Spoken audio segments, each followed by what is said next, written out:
잘 가라 TV조선. 수고했다 민원연. 언론의 민낯을 아는데 도움되는 정보만. 끝이 아닌 다른 시작. 민주언론 시민연합.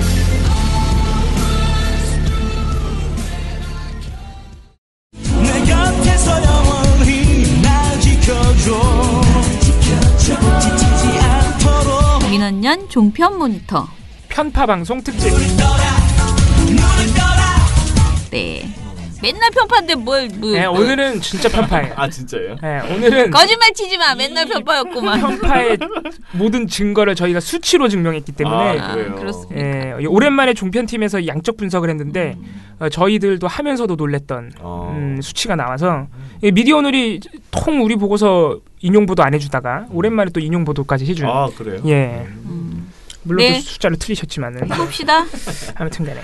자, 그럼 인용 보도한 그 주제가 무엇이었죠? 예, 지난 연말 그리고 지금은 좀 근데 발을 빼는 모양새긴 합니다. 이 보수 언론들이 지난해 연말을 강타했던 김태우, 신재민 두 폭로건을 TV조선, 채널A, MBN 종편 3사가 어느 정도로 어떻게 보도했느냐, 방송했느냐 저희가 양쪽으로 한번 분석을 해봤습니다.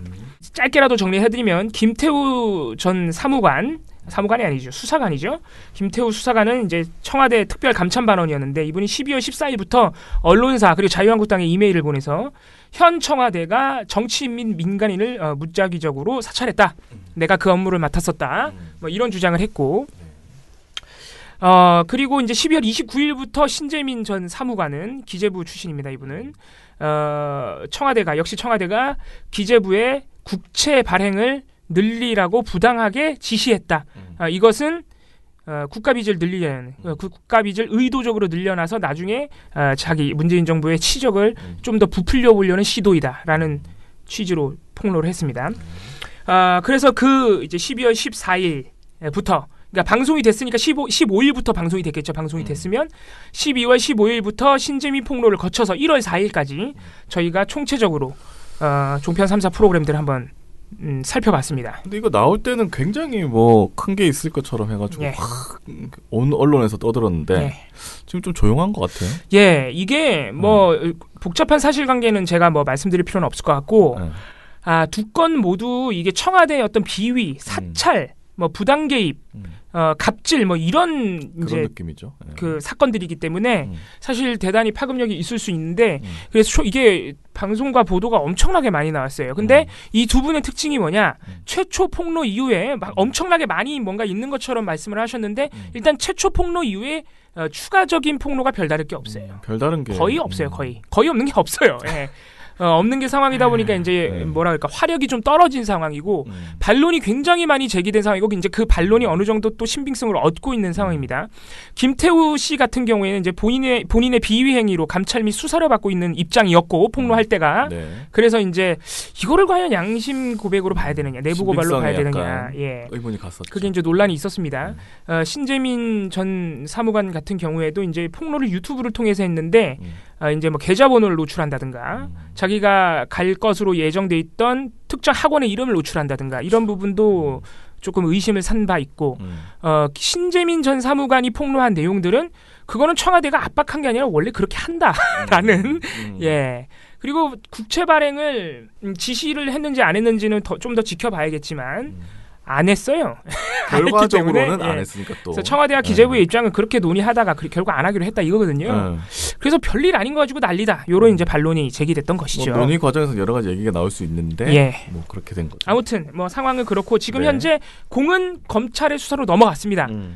그러면 TV조선 채널이 MBN 이걸 어떻게 방송했느냐? 일단 이 세 방송사는 진짜 상상 초월입니다. 상상 초월. 궁금하다 근데 진짜. 12월 15일부터 1월 4일까지니까 대략 한 20일 정도의 기간입니다. 저희가 TV조선은 3개 프로그램 이것이 정치다 보도본부 한라인 김강기 아니죠? 신통방통 이렇게 3개 프로그램 이름만 들어도 쟁쟁하죠? 채널A는 정치데스크와 김진의 돌직구쇼 MBN은 뉴스와이드와 아침엔 매일경제 이렇게 총 7개 프로그램을 전수 분석한 겁니다. 20일 동안. 이 프로그램들을 통틀어서 TV조선은 전체 방송의 47%를 김태우, 신재민에 쏟아부었습니다. 거의 50%입니다. 채널A는 좀 떨어집니다. 30%입니다. MBN은 33%입니다. 그러면 TV조선은 전체, 그러니까 시사 프로그램 3개니까 이게 사실 주요 프로그램 전체인데 거의 절반을 20일 동안 그러니까 생각해보세요. 보도 시사 프로그램이 20일 동안 단일 이슈만 50%를 방송한다? 이건 거의 있을 수가 없는 일이에요. 아니, 진짜 무슨 계엄령이 터지지 않는 이상. 아니 내용이 새로운 내용이 없었잖아요. 그렇죠. 거의. 그게 더 중요합니다. 예. 근데 그거를 어떻게 그렇게 길게? 예. 할 말이 있나? 예. 없는데 그냥 반복해서 하는 거죠. 그걸 여론전이라고 하죠. 어제 한 말을 오늘 하고 또 하는 내일 거예요. 하고. 예. 김태우 신재민이 제기한 어떤 의혹 또는 자유한국당이 매일 떠들었으니까 뭐 그거를 채널 A, MBN도 TV조선이 너무 높아서 약간 멀쩡해 보이지만 상대적으로 그런 거고 단일 이슈를 20일 동안 30%, 33%, 3분의 1을 한다? 되게 많이 했네. 이것도 엄청나게 많이 하는 거예요. 굉장히 이례적인 일입니다. 이런 식으로 방송하는 게 있을 수가 없는 일이에요. 예를 들어서 6.13 지방선거 당시에 이 방송사들이 선거를 어떻게 했느냐. 선거야말로 맨날 뭔가 보도할 게 있는 이슈죠. 그렇게 해야 되는 것이고. 근데 선거 당시에 이 방송사들이 선거 기간이었던 2018년 4월부터 6월까지 가장 낮을 때는 12%밖에 선거를 방송 안 했어요. 예, 얼마나 차이가 나는지 아시겠죠? 제일 높을 때 37.4% 했어요. 제일 높을 때 선거를. 제일 높을 때 어떤 때였느냐? 아마 이재명 지사 김부선 스캔들 막 터지고 이럴 때. 그거 드루킹 터지고 이럴 때. 예. 아이고. 드루킹이 조선일보에 편지 보냈을 때 이럴 때 이제 막 30% 넘기고 그랬어요. 그 선거 이슈잖아요, 다. 네. 아무튼 이거 선거 이슈랑 비교해 보면 이들이 20일 동안 얼마나 김태우 신재민에 쏟아 부었는지를 우리가 알 수 있는. 올인했네, 올인 거의. 네. 이 비율로만 봐도 일단 기본적으로 이슈의 편향이 있는 거예요. 예. 보통 이렇게 편성 안 합니다. 아무리 중요한 이슈더라도. 안 하죠. 예. 남북 정상회담 때도 이렇게는 안 합니다. 예. 20일 동안. 더 놀라운 거는 이거는 우리가 전체 통틀어서 그런 거고 프로그램별로 뜯어보면 진짜 더 놀라운 사실이 발견되는데 TV조선 이것이 정치다만 따로 보면요. 무려 61.2%입니다. 김태우 신재민만. 세상에. 놀랍죠? 그러니까 다른 이슈는 그냥 안 했다고 보는 게 맞는 거죠. 야.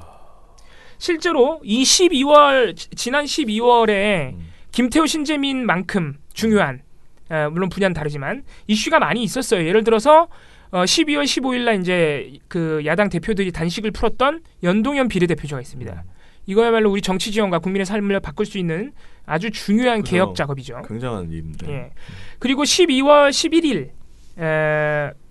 태안화력발전소에서 밤샘 근무를 하다가 혼자 김용균 비정규직 노동자가 사망하는 일이 있었습니다.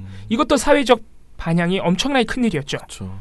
요 두 개를 합해서 TV조선 이것이 정치다가 같은 기간 단 1분도 안 했어요. 예. 한 번도 안 했어요? 한 번도 단 1분도 안 했어요. 세상에. 김태우 신재민 61.2% 할 때 시간으로 따지면 657분 할 때 단 1분도 안 한 겁니다. TV조선 보도본부 한라인 44.5% 했습니다. 김태우 신재민만. 시간으로 따지면 459분. 연동형 비례대표제와 김용균 씨 역시 1분도 하지 않았습니다. 야, 참. 그 다음으로 채널A 정치데스크 44% 했습니다. 시간으로 보면 420분입니다. 연동형 비례대표제 김용균 씨 사망 두 개 합해서 35분 했습니다. 비율로 따지면 4%입니다. 그러니까 김태우 신재민 폭로에 11분의 1 한 겁니다. 연동형 비례대표제와 김용균 씨 사건을. 대단하다. 자, 그 다음으로 MBN의 뉴스와이드 43.4% 했습니다. 시간으로 따지면 433분이고요. 연동형 비례대표제와 김용균 씨 사건 그나마 제일 높습니다. 48분 5% 했습니다. 예. 아이고.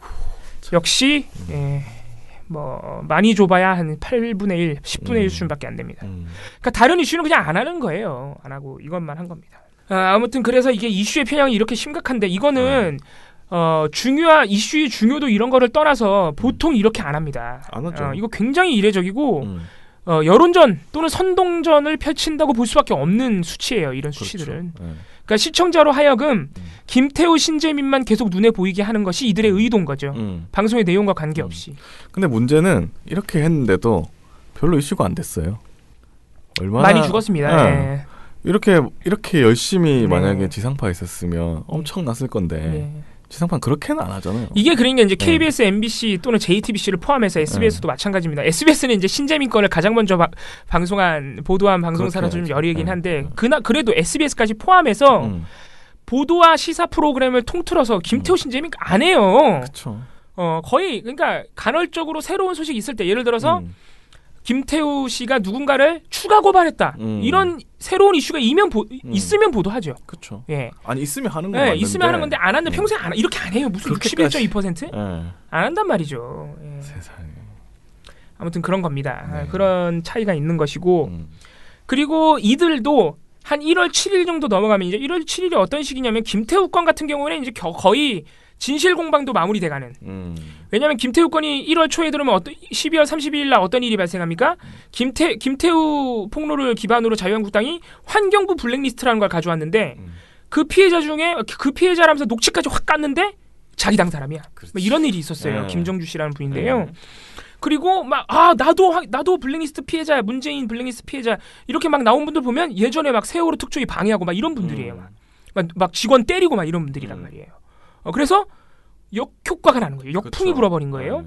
그래서 그런 일들을 거치면서 김태우 수사관은 약간 한풀 죽고 1월 7일쯤 되면 이제 신재민 씨 같은 경우에는 잠적했다가 이제 뭐 그 스스로 이렇게 극단적인 선택을 하는 거 아니야 이런 우려가 굉장히 컸습니다만 무사히 발견됐죠. 네. 그 다음에 이제 부모님과 그 동문들이 우리 불쌍한 친구 한 번만 봐주세요라는 취지에 네. 예, 잘 좀 봐주세요. 너무 욕하지 마세요. 힘든 친구입니다. 이렇게 이제 호소하는 글을 올리면서 여기도 이제 어느 정도는 이들이 보수 언론들이 어느 정도 이제 발을 빼고 있어요. 지금처럼 이렇게 많이 하진 않습니다. 잊어서 발을 빼. 네, 아무튼 본인들의 유리한 이슈라고 판단했을 수 있습니다. 네. 뭐 이렇게 많이 한 거야. 이들의 정치색을 감안하면 우리가 뭐 얘네 그렇지 이렇게 이해할 수는 있는데 연동형 비례대표자와 김용근 씨 같은 이런 중요한 이슈들을 안 한다는 거는 이거는 그러니까 언론으로서의 자격이 없는 거예요. 그냥 일종의 자유한국당과 같은 편에 있는 정치집단과 같은 거라고 보시면 됩니다. 정치적 목적을 위해서 지금 방송한다고 얘기할 수밖에 없는 상황이잖아요, 지금. 김용균 법이 통과가 굉장히 늦어지고 뭐 유치원 3법도 마찬가지입니다만은 그 다 누구 때문이에요? 자유한국당 때문이잖아요. 그쵸. 그들이 그걸 안 하는 거거든요. 지금 TV조선 채널에도 그거 안 하고 있잖아요. 이게 똑같은 입장이라는 거죠. 그러면은 뭐 양쪽으로 이미 사실 우리가 할 말을 다 했는데 그런 종편에서는 어떻게 방송했느냐 뭐 뻔한 거 아니겠어요? 그래서 뭐 이걸 굳이 뭐 소개를 해드려야 되나 싶기는 한데 재밌는 것만 골라서 몇 개 해드리면 일단 일상적으로 나오는 거는 이 둘 폭로건으로 인해서 벌어지는 일종의 정쟁을 그냥 중계하는 거예요. 패널들이 나와서 얘네 또 여야 패널 나름대로 숫자 맞춘다 그러니까 패널들이 나와서 지네들이 그 정쟁을 또 다시 하고 있는 거예요. 근데 심지어는 보수 패널들이 말이 더 많아. 그냥 편파적인 중계를 하는 거예요. 네. 근데 그게 보수 패널이 많아서가 아니고 진보 패널이 말을 잘 못하는 것 같기도 그래요? 하지 않나요? 그러니까 약간 반박이 다들 좀 부실하고 좀 약간 그 유시민 씨처럼 전곡을 찌르는 그런 멘트 있잖아. 그런 게 좀 있었으면 좋겠는데 방어만 어버버버 하면서 해나가는 그 약간 이게 진짜 제대로 싸려면 자료조사도 잘 돼 있고 그래야 되는데 그 부분이 좀 약한 것 같다는 생각이 들더라고요. 이게 통상적으로 보면요. 이 종편 3사 시사 프로그램에서 여야 균형을 패널을 맞춰도 되게 이제 피로감을 느낄 수밖에 없는 게 보수권에서 어떤 하는 주장들을 이제 보수 패널들이 나와서 그분들은 굉장히 과격하게 더 뭔가를 얹어서 주장한단 말이에요. 그러면 이거에 대해서 반론하는 여권 패널이나 진보 패널은요. 사실상 이미 청와대나 여권에서 나온 반론을 그대로 반복해요. 이런 측면 때문에 굉장히 더욱더 편파적으로 느끼는 경향이 있습니다만은 TV조선 이것이 정치다 같은 경우에는 심지어는 숫자도 안 맞춰요. 이거 제가 꾸준히 말씀드리는 건데 우리가 조사한 이 기간 20여 일의 기간 동안에도 이 TV조선 이것이 정치다가 패널이 총 5-6명 나오거든요. 근데 항상 보수가 3-4명, 진보는 2명이에요. 그러니까 항상 보수가 1-2명 많은 거예요. 이런 식으로 패널 구성이 되면은 정상적으로 진행될 수가 없는 것이죠. 그렇죠. 예. 그래서 이렇게 정쟁을 중계하고 대리한다는 점 그리고 역시 아까 말씀드린 대로 김태우 신재민 또는 자유한국당 측의 주장을 과도하게 대변한다는 점 김태우 신재민 측의 불리한 내용은 자세히 전하지 않거나 아예 아무 일도 아니라는 것처럼 주장해버린다는 점 이런 점이 이제 문제인 겁니다. 예. 그래서 뭐 몇 가지 사례만 소개를 해드리자면은 재밌는 게 몇 개 있는데 TV조선 이것이 정치다 12월 19일 방송에서 이현종 씨가 뭐라고 얘기를 했냐면은 그 김태우 수사관이 처음에 청와대 민간인 사찰이라고 했던 그 자료에 뭐가 있냐면 자기가 작성했다고 하는 첩보 문건 한 10개 중에 뭐가 있냐면 고건 전 총리 아들의 비트코인 보유 관련 내용이 있어요. 그래요? 그래가지고 이게 이제 청와대가 이제 비트코인까지 이렇게 사찰하냐 고건 전 총리의 아들을 그게 이제 문제가 됐었는데 이현종 씨가 뭐라 그러냐면은 일단 지금 비트코인과 관련해서는 이 관련자들의 정보를 입수해서 일단 보고서를 만들었다는 건 사실 아닙니까? 예, 그렇죠. 자, 근데 우리가 생각해 보십시오. 제가 개인적으로 갖고 있는 비트코인 정보를 누가 알겠습니까? 근데 그것까지는 청와대가 수집 못했다고 이야기를 하는 그러니까 거죠. 지금 그러니까 윤정호 앵커가 계속 청와대 반론을 인지를 시켜줘요. 청와대가 그런 것까지는 수집 안 했다 그랬다. 지금 로데이터를 썼다고 그랬잖아요. 예, 그럼 내가 예를 들어서 누구누가 갖고 있는 비트코인이 얼마다라는 거는 알고 있는 거는 본인 이외에는 알 수가 없습니다. 청와대는 그것까지는 안 했고. 그렇죠. 그랬더니 이현종 씨가 뭐라 그러냐면은 그러니까 예를 들어서 세상에 청와대가 그럼 주변에 소문 듣고 그걸 보고서를 작성하겠습니까? 예. 청와대가 누가 얼마 가지고 있다더라, 누가 얼마 가지고 있다 소문이 있더라, 그거 가지고 보고서를 만들어서 정책에 반영합니까? 청와대 그런 수준은 아니거든요. 이게 뭐예요? 근거가 없어요. 일단 청와대는 그럴 리가 없다는 자기만의 어떤 판단이잖아요. 예. 뇌피셜이네 이거. 그러니까 이런 식으로 그러니까 좋아요. 그러니까 특정인의 입장에 대해서 신뢰를 더 보낼 수가 있어요. 이런 보도 시사 프로그램에서 양측의 입장이 격돌하는 거니까. 네. 근데 그러려면 합리적인 근거를 갖고 해야지. 자꾸 뭐 청와대가 그럴 리가 없다. 청와대는 분명히 뭔가 개인정보를 더 팠을 것이다. 근거도 없는 주장을 얹혀서 하고 있다면 항상 보수 패널들의 특징이에요. 예, 이런 식으로 해서는 곤란하다는 것이죠. 이 고건정 총리 비트코인 관련 문건에 대한 청와대가 굉장히 세세하게 반론을 했어요. 당시에 비트코인 열풍 때문에 네. 굉장히 이 대책을 마련해야 되는 입장이었고 그래서 혹시 그 이제 고위공직자나 이런 사람들도 비트코인 관련해서 개입하고 있는지 우리가 어쩔 수 없이 살펴봐야 되는 입장이었고 여기 이제 윤정호 앵커가 중간중간에 말하는 대로 공개돼 있는 정보들 가지고만 우리가 간단하게 살펴본 것이지 더 이상 살펴본 게 없다.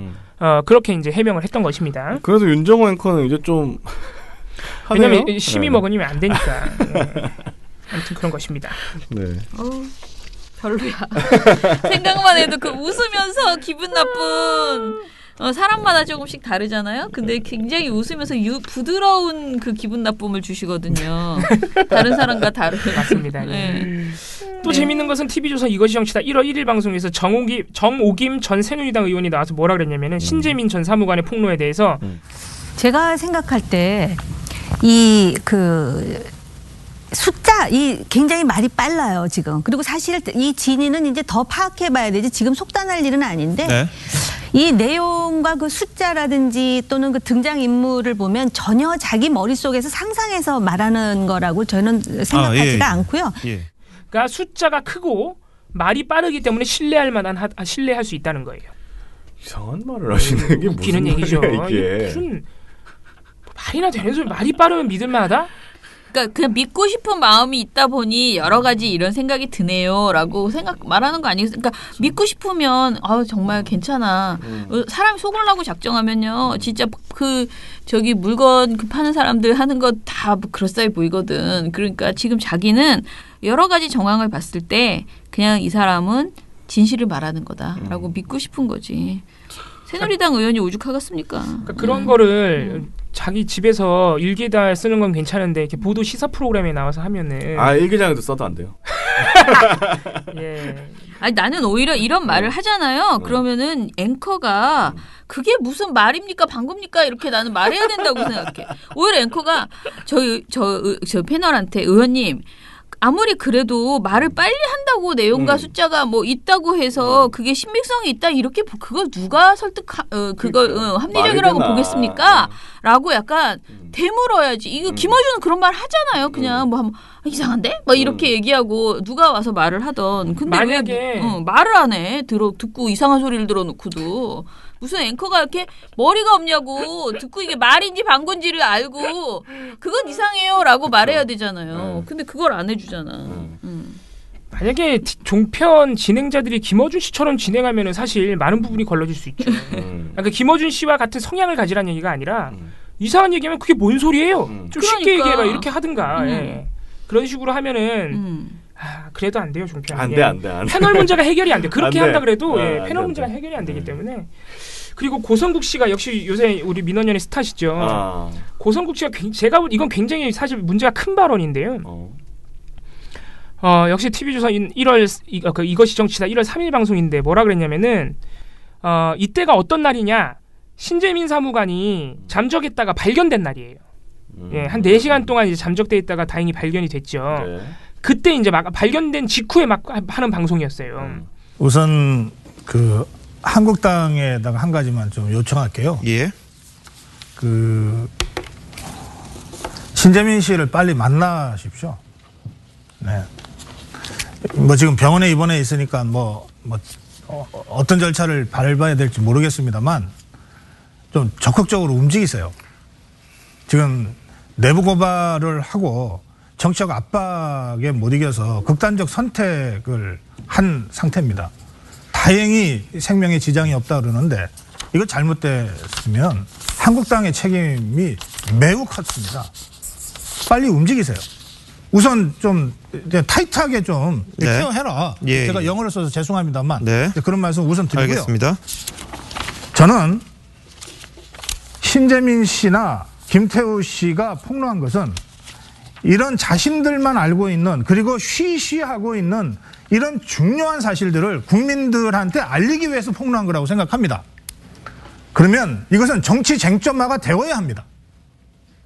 정치 쟁점화가 되어서 국회에서도 연일 상임위에서 네. 논의가 돼야 되고 실체적 진실을 규명하기 위한 청문회가 있어야 예. 되고 필요하면 국정조사도 있어야 되고 특검도 있어야 됩니다.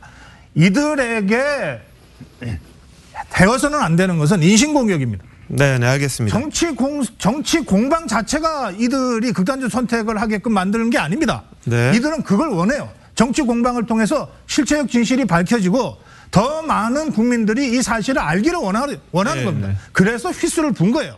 아니 무슨 예. 뭐 이분 자유한국당 무슨 위원이세요? 그러니까요. 그러니까 뭐 좋아요. 뭐 자유한국당에 한 가지 요청할 게 하면서 이렇게 그 노골적으로 컨설팅하는 것도 사실 보도 프로그램에서 하면 안 되는 겁니다. 근데 이분 주장이 상당히 문제가 커요. 물론 신재민, 김태우 씨 같은 분을 내부 고발자로 보고 보호해야 된다는 주장을 우리가 납득할 수 있어요. 그럴 수 있습니다. 참여연대도 고발하지 말라 그러잖아요. 할 수 있는 주장이거든요. 근데 이분이 뭐라 그래요? 내부 고발자들이 정치 쟁점화를 원한다고 주장했어요. 이거 굉장히 잘못된 생각을 가지고 계세요. 그동안 알려지지 않아서 그렇지만 세상에 진짜 수많은 내부 고발자들이 있습니다. 우리가 잘 알지 못하는 겁니다. 그분들 기사 아주 가끔 나온 거, 또 호루라기 재단에서 매년 발표하는 그런 분들의 사연들 보면은 이분들 이렇게 크게 알려지는 거 원치 않아 해요. 그냥 그렇죠. 자기가 일하는 곳이 정상화되길 원해요. 잘못된 것 좀 바로 그렇죠. 잡자. 예. 그거 아니에요? 예. 그래서 국민권익위 이런 데다가 심지어는 다산 콜센터 이런 데다가 조용하게 고발하거든요. 진짜로.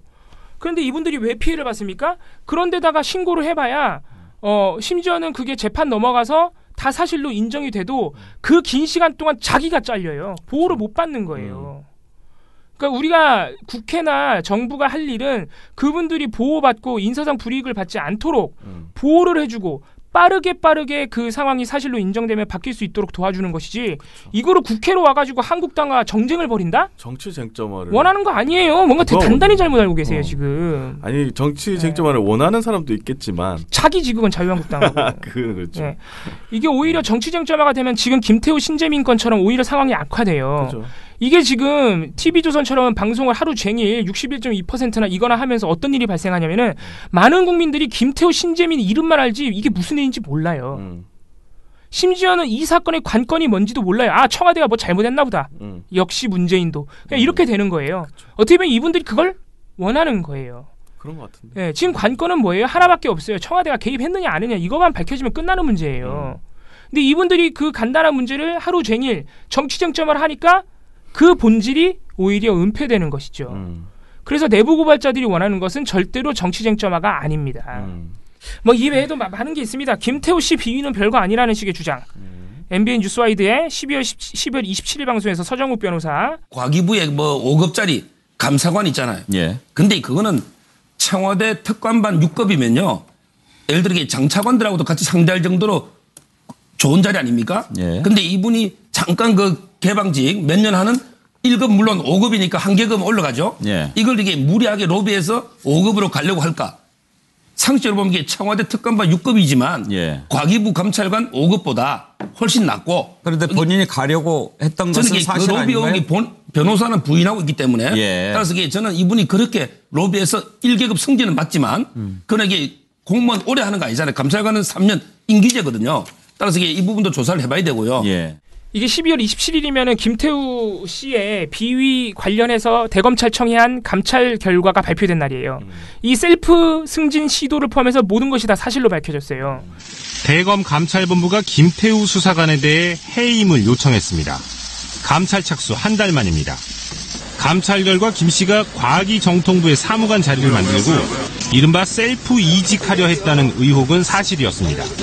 장관 비서실장 등의 비위 첩보를 생산한 김 씨는 유영민 과기정통부 장관을 직접 만나 감찰 전문가 채용을 유도했습니다. 인사 담당자가 4급을 뽑으려 하자 김 씨가 나 같은 실무자를 뽑으라며 5급 자리를 만들게 했다는 겁니다. 그 뒤 김 씨는 합격자로 실제 내정됐습니다. 그러니까 결과 나오니까 김태우 측의 변호사가 뭐라 그랬냐면은 그 셀프 승진 시도는 김태우 본인도 인정하는 바이다. 근데 우리 입장은 그게 불법이 아니라는 것이다. 라고 말했거든요. 근데 서정욱 변호사가 뭐라 그래요? 상식적으로 보면 이게 청와대 특검반 6급이지만 예. 과기부 감찰관 5급보다 훨씬 낮고. 그런데 본인이 가려고 했던 것은 사실 그 로비 의혹이 변호사는 부인하고 있기 때문에 예. 따라서 저는 이분이 그렇게 그 로비 의혹을 변호사가 부인하고 있다.